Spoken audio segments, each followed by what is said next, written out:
બેચાલીથી થવા દો. માં એક એવું પાત્ર છે કે આ દુનિયામાં ભગવાનને પણ આવવું હોય તો માની જરૂર પડે. દુનિયાના દરેક જીવને આ દુનિયામાં આવવું હોય તો એક માની જરૂર પડે. અને માન જનની અને જન્મભૂમિ સ્વર્ગથી પણ મહાન છે. એટલે માની કવિઓએ કેવી ઉપમા આપી છે કે માથે માં બીજા વગડા ના વા. માં બોલું તો મુખ ઉઘડે અને બાપ બોલતા થઈ જાય બંધ. એ માં બોલું તો મુખ ઉઘડે અને બાપ બોલતા થઈ જાય બંધ. બાપ છે સૂરજ બપોર નો, મોરી માં છે પૂનમ નો ચાંદ. હે એવા મીઠા હે મધુ ને મીઠા મેં હુલારેલો.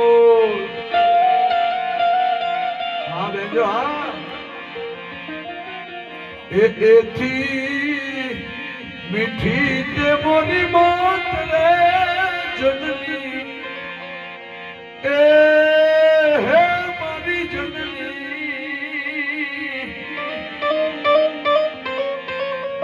એ જનની જોડ સખી નહીં જરે લો.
દિલ મોટું